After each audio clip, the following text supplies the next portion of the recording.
So today's been an interesting day. Currently I'm in my apartment, if you can call it that, being this small. Though it's cheap, so save money. Because outside, you'll be able to hear it sometimes, they have been paving the road. And they've been doing this all day. Earlier they were doing it over there, but now they're doing it here, laying on down new asphalt. I think the battery's gonna die, but I have no idea. So that's been fun to listen to. It's not that bad though, because it's so loud and persistent that you stop hearing it, which is fun. But then so I was gonna leave to go to the Peapog or to Walmart, either one, to film this. However, because they were like the truck was lining up to do the strip right in front of the driveway, which, if you can hear that thing in the background, is a steamroller rolling over the asphalt that has been poured on the slot right in front of the driveway. And then there's like tons of cars on that side, tons of cars on this side, because they're managing traffic flow. That it just kind of was like, yeah, you know what? No, we're not going to do this. But 130 dials on the day, so that's good. It ended poorly because the last lady that I talked to was just I think just in a bad mood. I will have some more compassion for her. She was just like what's the price? Like it wasn't a very amicable conversation, to say the least. And then nobody else picked up from that point forth. So then that put me in a sour mood, which is why I decided to eat first and then record this. Is it actually? Are they leaving? No, I can still hear it. Maybe he's finished this kind of section, but that's the things I want to talk about. Learned a bunch today. First of all, because yesterday, or the video that was posted today, is the one that had Moo in the thumbnail. And like in the first 5 hours, it had 29 views, which, like, I think that, like, there's a couple videos that have 20 plus views, but they're older, or there's one also where I say there's a squirrel. So, but then again, like what I'm learning is like what I'm learning is like put an animal in the thumbnail. So Moo is gonna have to be featured more, but then I have to do it in a way that makes actual sense, because if you looked at the breakdown, it was like 90%, 96% of the viewers of that video of the 29, which I don't know what that breaks down to, but weren't subscribed, which means that they were people who didn't know who I was, like had just come across, like it, that just showed up on their YouTube homepage, rather than people that would have been watching the Bishop videos from earlier.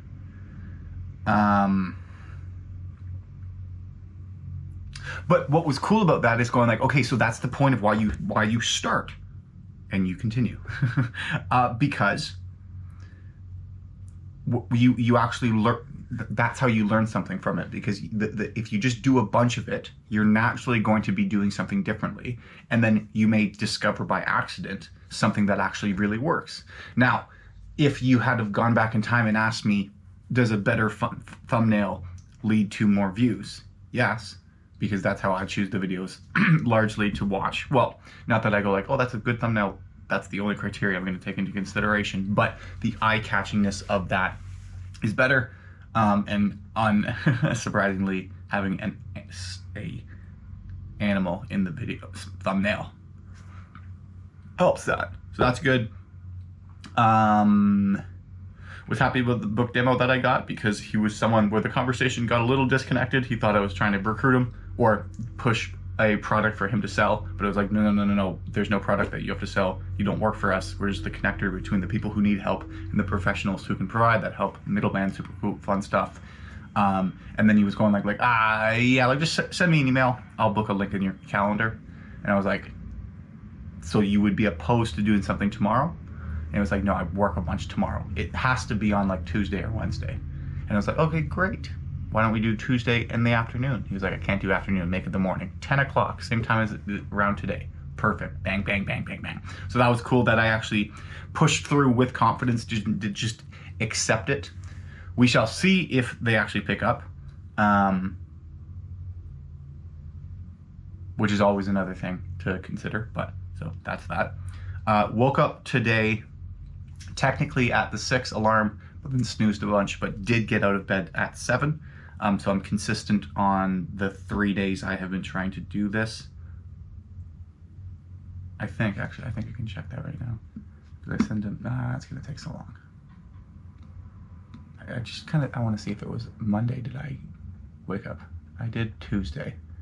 I didn't send a message. Okay, so I've been doing it for Tuesday, Wednesday, Thursday, which is today. So that's good. 30 push-ups done as well. Getting easier, still tough, chest is sore, but I think I did 22 first shot.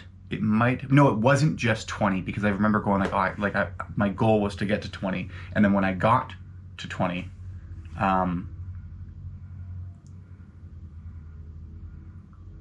I felt like I could go further, and then I did by 2, and then gave up, and then had to do them in increments afterwards.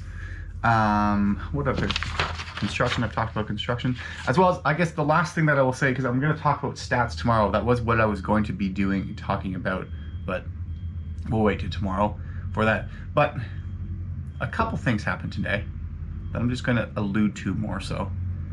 But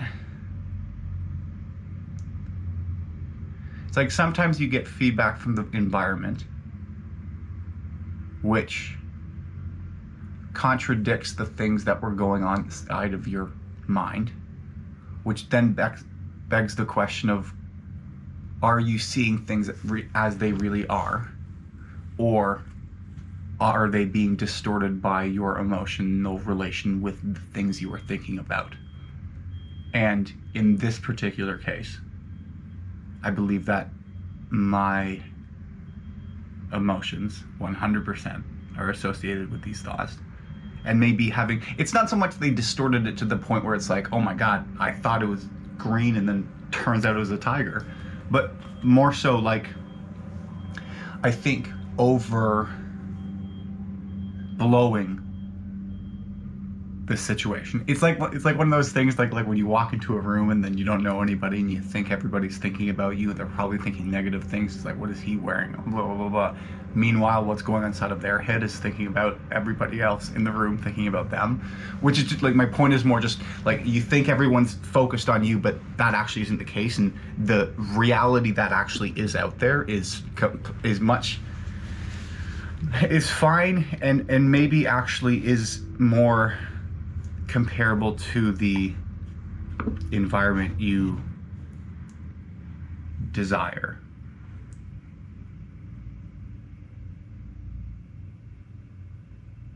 There's always plot twists in life.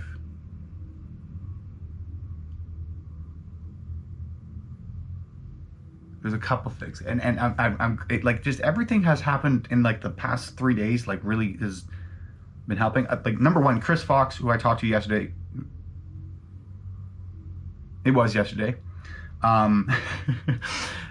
He recommended that I buy and read the book. Okay. So you will recognize that sound.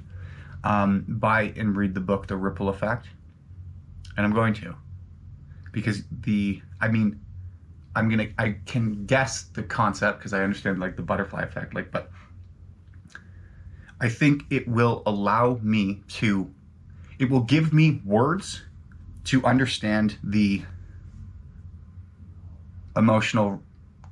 reality I find myself in that is being distorted by the emotions I have in connection with the reality I find myself in.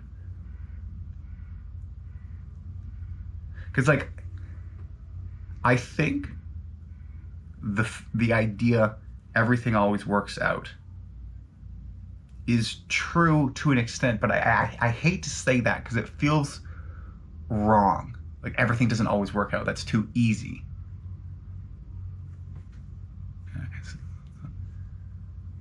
Like, that's just like, oh, everything will work out. But it's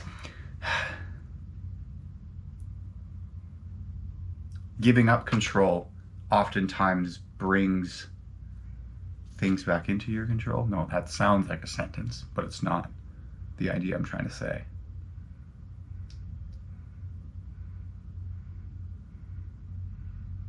I think it's more just a glimpse like the events that I'm thinking of today, it's a glimpse into the idea that like most of the time you'll be suffering and then it'll feel great. And then you'll suffer again and you'll feel great. And not like it's like, oh, I suck. Oh, now I feel good. But more by committing to the boring work and committing to having the courage to commit to the things and realities and pathways you might not want to initially commit to, or you might not initially choose, lies at the end of a path, at the end of that path, a reality which, if you knew right from the beginning was there, would motivate you to choose that path every single time.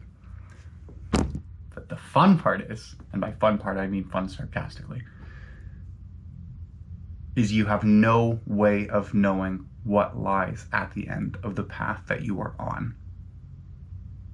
So I guess you just kind of gotta like trust.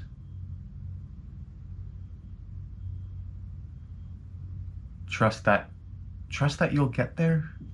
Trust the process. Hold on. So there's so many, okay, because like in sales, the thing that I'm learning right now is going like detach your emotions from the outcome and the income will follow. Like just like do the process, make the dials, make the phone calls, try to get better. Don't go like, I need to get this demo booked. I need to make this sale. Once you stop doing that, then the sales will come in. And then it's just like I feel like that same concept can be applied for like relationships, because relationships seem to be not a simple thing, but a more complex thing. Like the more you try, it's not that the more you try to keep them, the more you push them away, but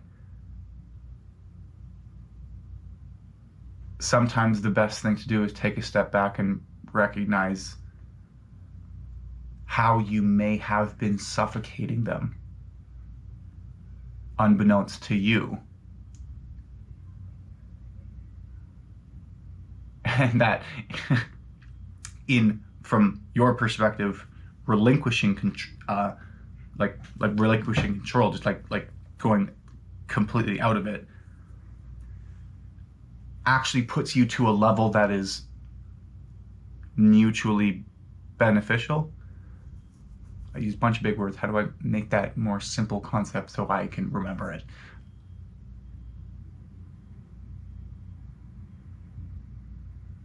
Like you think it's like going like oh I'm giving up. I'm giving up. I'm like there's no connection. I'm powerless. Fuck.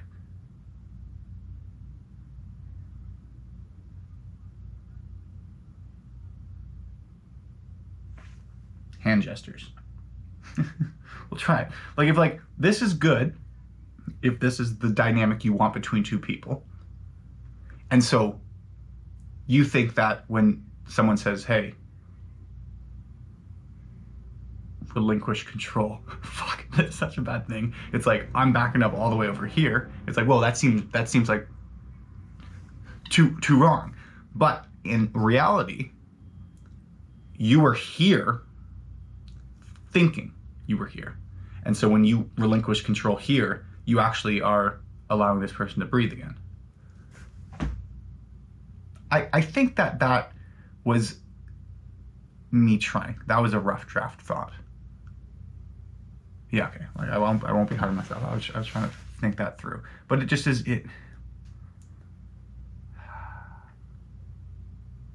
If you trust that things will work out, if you don't try to force it, and accept there are things beyond your control, you are more likely to get the thing that you wanted to begin with when you initially selected the strategy of controlling for everything. I said control a lot. But it just is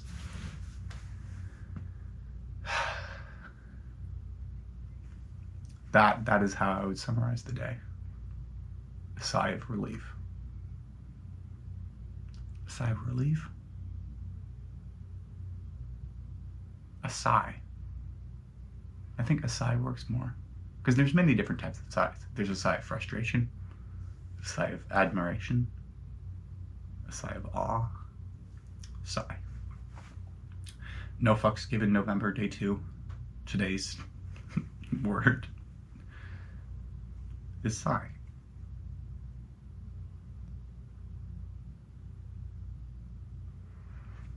See you later.